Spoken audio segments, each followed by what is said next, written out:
ధ్యాన మిత్రులందరికీ నమస్కారం. 41 రోజులు, 41 మంది గురువుగారి గురించి తెలుసుకుంటూ చేసే ఈ జర్నీలో let's unite for omega, omega pyramid నుండి చేస్తున్న ఈ ప్రోగ్రామ్‌లో మనం ఈరోజు 4వ రోజులోకి అడుగుపెట్టాం మై డియర్ ఫ్రెండ్స్. మరి ఈరోజు 4వ రోజు మనం తెలుసుకోబోయే గురువుగారి పేరు శ్రీ శ్యామాచరణ లాహిరి మహాశయులు. శ్యామాచరణ లాహిరి మహాశయులు గురించి నాకు మొదటిసారిగా తెలిసింది ఒక యోగి ఆత్మకథ పుస్తకం ద్వారానే. చాలా మందికి ఈ లహరి మహాశయులు ప్రత్యక్షంగా ఆయన తెలియని వాళ్ళకి, చాలా మందికి గురు పరంపరలో లేని వాళ్ళకి, వాళ్ళకి తెలిసిందంతా కూడా ఒక యుగ ఆత్మకథ పుస్తకం ద్వారానే అని నేననుకుంటున్నాను. అయితే శ్యామాచరణ లాహిరి మహాశయులకి ఇంకా మరెన్నో పేర్లు కూడా ఉన్నాయి. ఆయన్నే కాశీ బాబా అని, యోగి రాజు అని, యోగి క్రైస్ట్ అని, అలాగే యోగావతార్ అని. ఈ యోగావతార్ అనే పేరు ఆయనకి స్వయంగా మన యోగానంద పరమహంస గారే ఇచ్చారనమాట. అంటే ఆ యోగ శాస్త్రమే అవతరిస్తే గనక ఒక మనిషి రూపంలో అదే శ్యామాచరణ లాహిరి మహాశయులు అని చెప్పేసి ఆయనకి యోగావతార్ అనే పేరును కూడా ఇవ్వడం జరిగింది. సో, ఇలా రకరకాలుగా ఆయన్ని పిలుస్తూ ఉంటారు. శ్యామాచరణ్ లాహిరి గారు ఆయన ఎంతటి మహానుభావులంటే, మనం ఒక యోగాత్మకత పుస్తకం చదివేటప్పుడు ఆహ్, మన ముకుంద అంటే ఎవరైతే యోగానంద గారున్నారో చిన్నప్పుడు ముకుందుడుగా వాళ్ళ అమ్మా, నాన్న లాహిరి మహాశయుల శిష్యులే. అలాగే మన యోగానంద గారి గురువు గారైన యుక్తేశ్వర్ గారి గురువు గారు లాహిరి మహాశయులే. అలాగే ఆయనకి సంస్కృతం పాఠం నేర్పించడానికొచ్చిన ఆయన ఆయన గురువు గారు లాహిరి మహాశైలే. అలాగే 2 శరీరాలతో ఉండే బాబా, ఇంకా చాలా మంది ఎంతోమంది మహా యోగులు ఈ పుస్తకంలో ప్రస్తావించిన ప ప్రతి 10 యోగులకి 8-7 మంది యోగులు ఆ గురువులు వాళ్ళందరూ కూడా శ్యామాచరణ లాహిరి గారి ఆ మహాశైలి గారి శిష్యులే అన్నమాట. అంటే ఆయన ఎంతటి మహానుభావుల్ని తయారు చేశారో ఆయన ఆధ్వర్యంలో అసలు చెప్పనలివి కాదనమాటండి. అత్యంత గొప్ప సంపద్వంతమైన గురు పరంపర ఈయన దగ్గర నుంచి ఎంతో మంది శిష్యులతో ఎంత అద్భుతమైన వర్క్ జరిగిందో, ఎంత జ్ఞానాన్ని ఆయన వెలికి తీసుకొచ్చారో లెక్కే లేదు మై డియర్ ఫ్రెండ్స్. మరి శ్యామాచరణ లాహిరి మహాశయులు గురించి కొన్ని విశేషాలు ఇప్పుడు తెలుసుకుందాం. ఆయన సెప్టెంబర్ 30, 1828లో బెంగాల్‌లోని గుర్ని అనే గ్రామంలో జన్మించారు. ఆయన ఒక బ్రాహ్మణ కుటుంబంలో పుట్టారండి.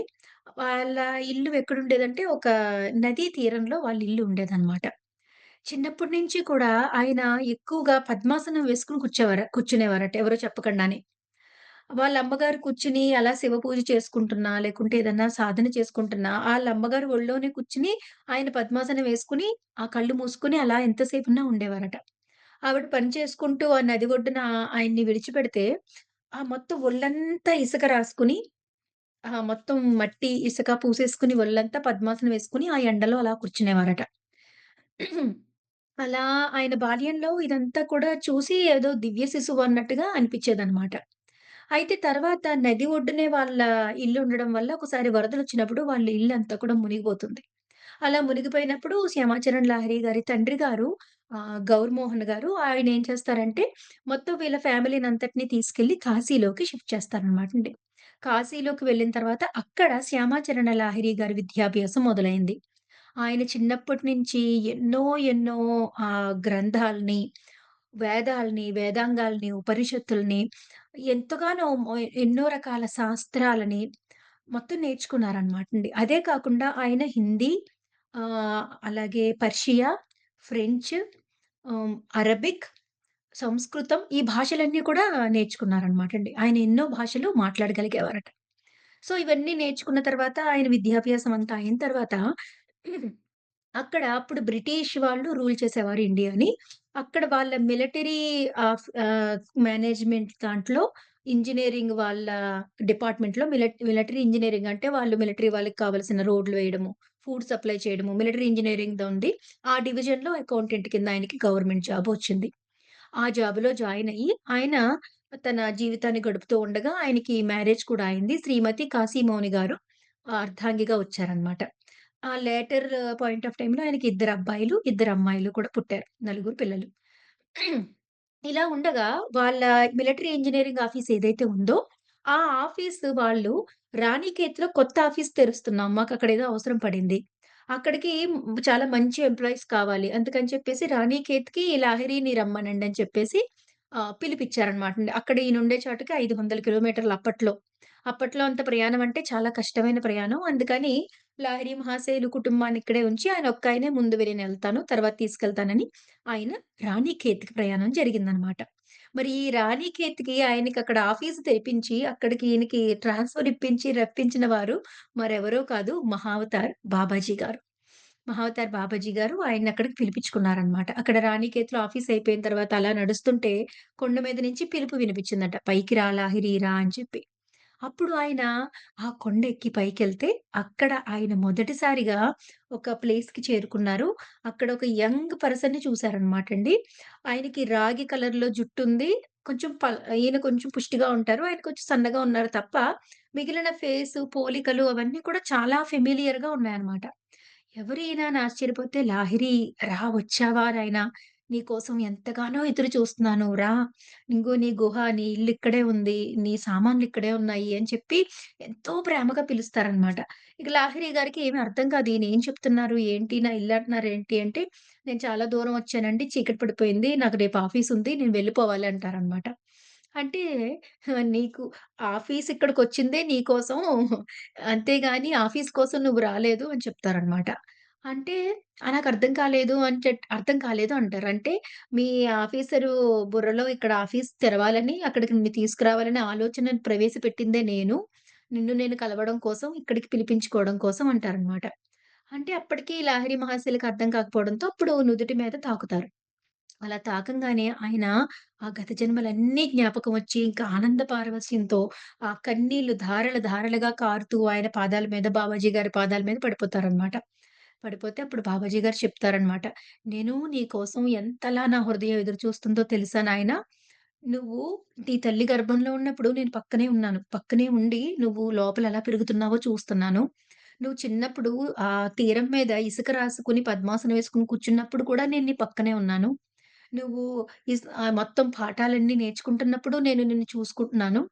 అంతేకాదు నీ పెళ్లయిన తర్వాత, నీ ఉద్యోగంలో చేరిన తర్వాత కూడా చూసుకుంటున్నాను. చే నిన్ను నేను కలుసుకునే సరైన సమయం కోసం నేను వారాలు, నెలలు, సంవత్సరాలుగా నేను కౌంట్ చేసుకుంటూ ఎదురు చూస్తున్నాను అని చెప్తారనమాట బాబాజీ గారు. అంటే ఒక గురువు యొక్క ప్రేమ, కేర్ అనేది ఎలా ఉంటదంటే, జన్మకి మధ్యలో తర్వాత జన్మ తీసుకున్న తర్వాత కూడా మనం అనుకుంటాం అప్పుడు గురువుగారుని కలిసాము. అప్పటి నుంచి ఆయన కేర్‌లోకెళ్ళామని మనం అనుకుంటాం తప్ప, అంటే గురువుగారిని కలవడానికి ముందు నుంచి కూడా పుట్టడానికి ముందు నుంచి కడుపులో నుంచి కూడా ఆ గురువు ఈ శిష్యుల యొక్క సంబంధము, ఆళ్ళు తీసుకునే ఇన్విజిబుల్ కేర్ అనేది ఎంతుంటది, మనల్ని ఎలా నడిపిస్తారనేది చాలా అద్భుతం మై డియర్ ఫ్రెండ్స్. ఈ స్టోరీలో మనం తెలుసుకుంటే. ఆయన చెప్తారన్నమాట. "సరైన సమయం కోసం నేనెంతగానో ఎదురు చూస్తున్నాను నీకోసం చూడు, నువ్వు తిని మా మా ఆయన మంచినీళ్ళు తాగిన పాత్ర, ఆయన మ్యాటు, ఆయన భోజనం చేసేది మొత్తం అన్నీ జాగ్రత్తగా ఉంచుతారన్నమాట. ఇవన్నీ చూచ్చాను రా" అని చెప్పి లోపలికి తీసుకెళ్తారన్నమాట. తీసుకెళ్ళిన తర్వాత ఏం చేస్తారంటే అక్కడ ఒక స్నానం చేసి, అక్కడ బయటే పడుకో అని చెప్పి ఒక ఆయిల్ ఇస్తారు. ఈ ఆయిల్ తాగు అంటారన్నమాట. అక్కడ అంత చలిలో హిమాలయాల్లో స్నానం చేసి ఆ తడి బట్టలతో పడుకోవాలంటే ఇట్ ఈస్ ఇంపాసిబుల్ కదా! ఆయన ఇంకేం ఆలోచించరు. ఆ ఆయిల్ తాగేసి వెళ్ళిపోతారనమాట. అది తాగడం వల్ల ఎంత చల్లగాలేస్తున్నా సరే ఆయన లోపల నుంచి వేడి పుడతా ఉంటదనమాట లాహిరి మహాశయులకి. అలాగే పడుకుంటారు. అలా పడుకున్నప్పుడు అలా పడుకుంటారు. సగం నిద్ర ఇంకా గత జన్మ జ్ఞాపకాలు బుర్రలో మెదులుతూ ఉంటాయి ఆయనకి. అయన్నీ కనెక్ట్ అవుతా ఉంటాయి. అవన్నీ ఉండి ఆ ఓవర్‌వెల్మింగ్‌లో నిద్ర, మెలకువ స్థితిలో ఆయన అలా ఉన్నప్పుడు కరెక్ట్‌గా ఇంకొక బాబాజీ గారి శిష్యులు ఇంకొకాయనొచ్చి ఆయన్ని లేపుతారనమాటండి. లేపి "నిన్ను గురువుగారు పిలుస్తున్నారు రా" అంటారు. ఆయన అక్కడికి వెళ్ళేసరికి ఆ హిమాలయాల్లో ఒక పెద్ద మహా బంగారు వజ్రాలతో పొదిగిన ఒక మహా పెద్ద రాజభవనాన్ని సృష్టించేస్తారనమాట బాబాజీ గారు. అది చూసి ఈయన ఆశ్చర్యపోతారు. ఇందాక ఇక్కడ ఇవేమీ లేవు కదగా! ఇదేదో సూర్యోదయం అయిపోయిందన్నంత వెలుగుందేంటిక్కడ? ఇంతలా మెరుస్తున్నాయి ఈ రత్నాలన్నీ. అసల ఏంటిది అంటే, "ఈ భవనాన్ని నీకోసమే సృష్టించారు గురువుగారు రండి. ఇది ఎలా సృష్టించారు? ఈ సృష్టి ఎలా చేస్తారు?" అంతా కూడా వివరిస్తారనమాట. రండి అని చెప్పి ఏదో ఒకానొక గత జన్మల్లో ఆయనకి గొప్ప రాజభవనంలో నివసించాలి. అక్కడ అంత కాస్ట్‌లీ లైఫ్ గడపాలన్న కోరిక ఒకానొక జన్మలో ఉండిపోయిందట. ఈ జన్మలో ఆయన చేయాల్సిన మహోన్నత కార్యక్రమానికి ఆ సబ్‌కాన్షియస్‌లో, అన్‌కాన్షియస్‌గా ఉండిపోయిన ఆ డిజైరు ఏదో ఒక రోజు ఏదో రకంగా పైకొచ్చి అడ్డుపడుతుందట. ఎందుకంటే ప్రతిసారి చాలా సార్లు చెప్తా ఉంటారు. ఏంటంటే కోరిక అనేది ఆత్మక్షేత్రానికి సంబంధించిందనమాటండి. ఆ ఆత్మ తృప్తి చెందకపోతే అది చెందే వరకు మనల్ని ముందుకు వెళ్ళనివ్వదు. అందుకని చెప్పి గురువుగారు ఈ జన్మలో నువ్వు సాధించాల్సిన దానికి ఇంక ఏ రకమైన ఈ కోరికలు నీకుండకండా నీకుండిపోయిన ఎప్పుడో ఉండిపోయిన కోరికని నేను ఈరోజు తీరుస్తాను అని చెప్పి ఒక పెద్ద మహాభవనాన్ని సృష్టిస్తారనమాట. అవి ఎంతలాగంటే వాటిని పట్టుకుంటాడు. బరువుగా ఉంటాయి. ఆ డిజైన్ ఉంటది. ఆ లోహాలు అన్నీ కనిపిస్తా ఉంటాయన్నమాట. చాలా అద్భుతంగా ఆ భవనంలో అంతా విహరించిన తర్వాత అక్కడ ఒక మధ్యలో ఒక పెద్ద ఒక హాల్‌లా ఉంటది. ఆ హాల్‌లో సింహాసనం మీద ఆహ్, పద్మాసనం వేసుకొని మన బాబాజీ గారు ఉంటారనమాటండి. వెళ్ళిపోయి ఆయన కాళ్ళు పట్టుకుంటారు. "నీ కోరిక తీరిందా?" అంటే అప్పుడు లాహిరి మహాశయులు దాన్ని తాకినప్పుడు, అక్కడ నడిచినప్పుడు ఒక రకమైన సాటిస్ఫాక్షన్ కలుగుతదనమాట ఆయనకి. అంటే ఆ కోరిక ఎక్కడో ఉండిపోయింది తీరిపోతుందనమాట. అంతా అయిపోయిన తర్వాత అక్కడ ఆ భవనంలోనే ఒక అగ్నిగుండాన్ని సృష్టించి, అందులో పక్కన కూర్చోబెట్టుకొని ఆయనకి క్రియాయోగాన్ని నేర్పిస్తారనమాట. క్రియాయోగం దీక్ష అంతా అయిపోయిన తర్వాత ఆయన్ని కళ్ళు మూసుకోమని తెరిచేసరికి మొత్తం మళ్ళీ భవనం అంతా మాయమైపోయి, మళ్ళీ ఆళ్ళ రాతి గుహల ముందు ఉంటారు. ఉన్న తర్వాత అక్కడ గుహలోకి మళ్ళీ వెళ్లి ఆయన బాబూజీ అలాగా ఆ క్రియాయోగాన్ని సాధన చేస్తూ ఉండగా బాబాజీ గారొచ్చి ఇలాగా ఒకసారి తల మీద ఇలా నిమురుతారనమాట ఆయన్ని. అలా నిమిరిన తర్వాత ఆయన వెళ్ళిపోతారు. యోగంలోకి వెళ్ళిపోయి ఇంకా క్రియాయోగంలో అంచెలంచెలుగా, అంచెలంచెలుగా, అంచెలంచెలుగా మొత్తం జన్మ జన్మలుగా మరి ఈ జన్మలో కలిసిన మొత్తం ఆ ప్రయాణాన్నంతా 8 రోజుల తర్వాత ఆయన కళ్ళు తెరుస్తారనమాట. 8 రోజుల పాటు ఆయన ఆ గాఢ ధ్యానంలోకి, యోగ స్థితిలోకి వెళ్ళిపోతారు.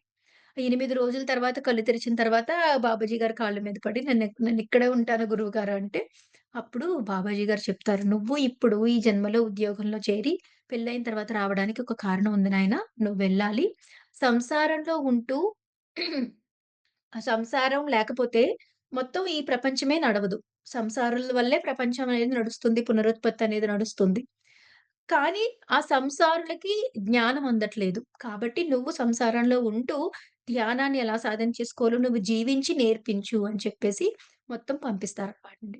ఆ తర్వాత కిందకి రాణికేతకొస్తారు. వచ్చిన వెంటనే ఏం చెప్తారంటే ఆఫీసోళ్ళు ఇక్కడ ఆఫీస్ అవసరం లేదంట మూసేశారు. మళ్ళీ నువ్వు కాశీకెళ్ళిపో అంటారనమాట. ఎందుకంటే ఆయనొచ్చిన పని అయిపోయింది. ఆఫీస్ తెరిచారు, మూసేశారు. మళ్ళీ ఆయన కాశీకి ప్రయాణం అవుతారు. మరెళ్ళిన తర్వాత అక్కడ ఆహ్, అద్భుతమైన, మహాద్భుతమైన ఆయన వర్క్ అనేది మొదలవుతుందండి కాశీలో. దీన్ని ఎంత అందంగా వివరిస్తారంటే, మనకి మన యోగానంద గారు ఒక ఏ ప్రచారం అవసరం లేదు. ఆయన ఇక్కడికెళ్లారని, జ్ఞానం పొందారని ఎవరికీ తెలీదు. ఒకానొక అద్భుతమైన పువ్వు యొక్క పరిమళం ఆ తుమ్మెదలు ఆ పువ్వు ఏ మూలనున్నా, ఏ చీకట్లో ఉన్నా, ఏ కొండ వెనకాల ఉన్నా, ఎక్కడున్నా సరే ఆ పరిమళాన్ని ఎలాగా ఆ తుమ్మెదలు పసిగట్టి వెళ్ళిపోతాయో, ఈయన ఆధ్యాత్మిక సుమగంధం అనేది దేశంలోని నలుమూలల నుంచి ఎంతో మందిని ఆకర్షించేదట. అది ఆయనెంత సాధారణంగా బతికినా, సంసారంలో ఉన్నా కూడా ఎంతోమంది వచ్చి ఆయన దగ్గర క్రియాయోగ దీక్ష తీసుకోవడం మొదలుపెట్టారనమాటండి. బాబాజీ గారంటారు, "ఎంతోమంది ఎదురు చూస్తున్నారు. ఎన్ని సంవత్సరాలుగానో ఎదురు చూస్తున్నారు. నువ్వు వెళ్ళు నాయనా" అని చెప్పి పంపిస్తారనమాటండి. ఎంతిష్టమో ఆ శిష్యుడంటే, లాహిరి మహాశయులంటే ఎంత ప్రేమో! అలాంటి శిష్యుడిని దగ్గర పెట్టుకోకుండా అందరి కోసం మళ్ళీ పాపం తిరిగి పంపించేస్తారాయన. పంపించిన తర్వాత ఆయన మొదలుపెడతారనమాటండి. ఆయన ఎంత అద్భుతమైన వర్క్ చేశారంటే అండి, ఆయన కుటుంబాన్ని చూసుకుంటూ, ఇద్దరు పిల్లల్ని చూసుకుంటూ, వాళ్ళ తండ్రి చనిపోయిన తర్వాత మళ్ళీ మొత్తం బిగ్ ఫ్యామిలీనంతా కూడా ఆయనే టేక్ కేర్ చేస్తూ, మళ్ళీ ఆఫ్టర్ జాబ్ అయిపోయిన తర్వాత మళ్ళీ కొన్ని స్కూల్స్‌ని రె మళ్ళీ రెనోవేట్ చేయడానికి వాళ్ళకి హెల్ప్ చేస్తూ, గీతా సమావేశాలు జరిగేవి. గీతా సమావేశాల్లో కూర్చొని వాళ్ళందరితో మాట్లాడుతూ, ఇవన్నీ చేస్తూ మళ్ళీ ఆధ్యాత్మిక మనం ఇన్ని పనులుంటాయి సంసారంలో. ఆధ్యాత్మిక సాధనకి సమయం ఎలా ఉంటదనే వాళ్ళకి సమాధానం చెప్పేలాగా అత్ అత్యద్భుతమైన, ఉత్కృష్టమైన సాధన కూడా చేసేవారనమాట ఆయన. అందులోనూ ఆ రోజుల్లో కుల వ్యవస్థ అనేది చాలా స్ట్రాంగ్‌గా ఉండేదనమాటండి. మతము, కుల వ్యవస్థ అనేది. మొత్తం అన్ని ఆయన బ్రాహ్మణ కుటుంబంలో పుట్టిన అన్ని మతాల వారికి, అన్ని కులాల వారికి కూడా ఆయన క్రియాయోగ దీక్ష ఇచ్చేవారనమాట. అందరిని సమానంగా ఆదరించి, ఆయన అబ్దుల్ గఫర్ ఖాన్ అని ముస్లిముల్లో మహా అద్భుతమైన శిష్యుడయ్యారు ఒకాయన. ఆయన ఎంతో మందున్నారు. ఆయన మరి గొప్ప యోగ స్థితికి చేరుకున్నారనమాటండి ముస్లిమ్స్‌లో. అలాగే కొంతమంది ఆయన దగ్గరికి రాలేకపోయారనుకోండి, రాలేకపోయిన వాళ్ళకి ఏం చేసేవారంటే ఆయనే వెళ్లి ఫిజికల్‌గా ఎక్కడికి ఎళ్ళేవారు కాదట. ఒక్కోసారి ఏమైందంటే భూపేంద్రనాథ్ సన్యాల్ అని ఒకాయనున్నారు. ఆయన ఎప్పటినుంచో గురువుగారి దగ్గరికి రావాలి, ఆయన దగ్గర క్రియాయోగం నేర్చుకోవాలి అని ఆయనకి తపన ఉండేదనమాట. ఆ నోట, ఈ నోట విన్నారు కానీ వెళ్ళలేకపోయేవారు. అప్పుడొక రోజు గురువుగారు నేను రాలేకపోతున్నాను. నాకేంటి? ఎలాగ? ఈ అడ్డంకులేంటి? పనులేంటి? అని చాలా బాధపడి పడుకున్నారట.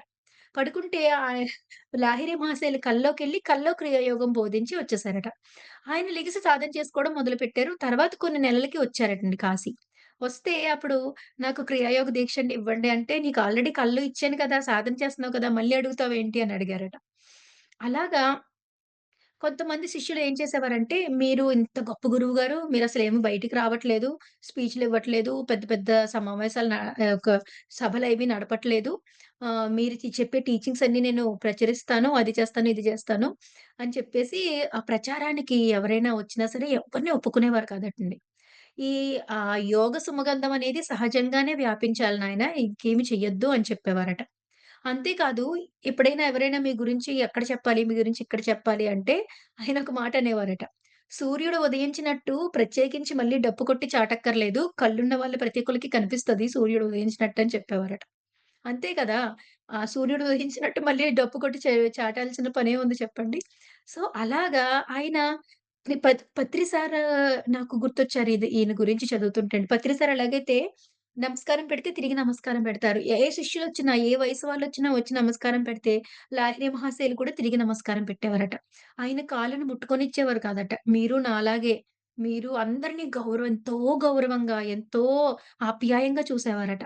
మీరు ఎవరైనా కాళ్ళకి దండం పెడితే తిరిగి ఈయన కూడా వాళ్ళ కాళ్ళని పట్టుకునేవారంట. ఎంత చాలా హంబుల్‌గా, చాలా అద్భుతమైన గురువుగారనమాటండి. ఎంతమందిని మహానుభావులు తయారు చేశారో, ఆ క్రియాయోగాన్ని కూడానండి సరళతరం చేసి 4 స్టేజెస్ కింద ఒక స్టేజ్ తర్వాత ఆ స్టేజ్‌లో వాళ్ళు ఒక స్టేజ్‌కొచ్చిన తర్వాత సెకండ్ స్టేజు, థర్డ్ స్టేజు బోధించేలాగా. సో, అలా ఎవరైనా సరే సులువుగా దాన్ని యాప్ట్ చేసుకొని సాధన చేయగలిగేలాగా ఆయనే విభజించి మొత్తం 4 స్టేజెస్‌ని చెయ్యడము ఇవన్నీ చేశారనమాట. ఎంతోమంది ఒక శిష్యులుంటారనమాట. ఆయన పేరు భగత్ అని చెప్పేసి, బృంద భగత్ అని ఒక పోస్ట్ మ్యాన్. సాధారణ పోస్ట్ మ్యాన్ అనమాట ఆయన. అసలు చదువుకోలేదాయన. ఆయన క్రియాయోగంలో నేర్చుకుని ఈయన శిష్యుడయ్యి ఎంత అద్భుతమైన గొప్ప గొప్ప పండితులందరికీ ఆళ్ళకేమైనా సమస్య ఎదురైనప్పుడు, వాళ్ళకేమన్నా అర్థం అవ్వకపోయినప్పుడు, ఆ పండితులందరూ వెళ్ళే ప్లేస్ ఏంటంటే, ఈ భృంగ భగవాన్ గారనమాటండి. ఆయన ఏమి చదువుకోని ఒక వ్యక్తి. అలా ఎంతమంది మహా అద్భుతమైన శిష్య పరంపర ఉందంటే ఈయనకి. యుక్తేశ్వరగిరి గారు ఒకానొక శిష్యులు. ఎంతో మందనమాటండి. స్వామి భాస్కరానంద సరస్వతి గారు, బాల బ్రహ్మానంద గారు, మహారాజ్ యతీంద్ర మోహన్ ఠాగూర్ గారు, ఎంతో మంది ఆయనకి శిష్యులున్నారనమాటండి. ఆ శిష్యులు మళ్ళీ చిలువల పలువుగా ఎంతగానో అలా వ్యాప్తి చెందుతూనే ఉన్నారనమాట. ఆయన, ఆయన అమృతాన్ని అందరికీ అలా పంచుతూనే ఉన్నారు. ఇప్పుడు కూడా చాలా సింపుల్‌గా ఆయన 35 సంవత్సరాల పాటు ఉద్యోగం చేసి తర్వాత వాలంటరీ రిటైర్మెంట్ తీసుకొని, వాలంటరీ రిటైర్మెంట్ తీసుకున్నప్పటి నుంచి రాత్రి పగలు కూడా అంతకు ముందంతా కూడా రాత్రులే ఆయన శిష్యుల్ని పిలిచి రాత్రంతా క్రియాయోగ దీక్ష చేసేవారనమాట. ఎప్పుడైతే వాలంటరీ రిటైర్మెంట్ తీసుకున్నారో అప్పటి నుంచి రాత్రి పగలు కూడా మొత్తం ఆయన క్రియాయోగ దీక్ష ఇవ్వడము అలా మొదలుపెట్టారు. ఆయన చేసిన వర్క్ మామూలు వర్క్ కాదనమాట. అంతకు ముందు వరకు కూడా ఈ కుల వ్యవస్థ వాళ్ళకే చేయాలి, వీళ్ళు చేయకూడదు అనే పట్టింపులు, అడ్డంకులు, సంసారులకి ధ్యానం కాదు అనే ఒక గొప్ప మిత్‌ని తీసేసి ఎంతో మంది మహా, మహా, మహా, మహా, మహా గురువుల్ని ఆయన లాహిరి మహాశయులు వారు తయారు చేశారు. ఆయన శిష్య పరంపర వల్ల ఈ రోజున ఆహ్, ఒక రకంగా భారతదేశ యోగా సిద్ధాంతాన్ని ఆ యోగ అవతారంగా వచ్చి ఆయన కాపాడిన మహానుభావులే శ్రీ లాహిరి మహాశయులు శ్యామాచరణ లాహిరి గారు. మరి రేపటి రోజు మరొక గురువుగారితో మరింత జ్ఞానాన్ని తెలుసుకుందాం. Thank you. జయ హో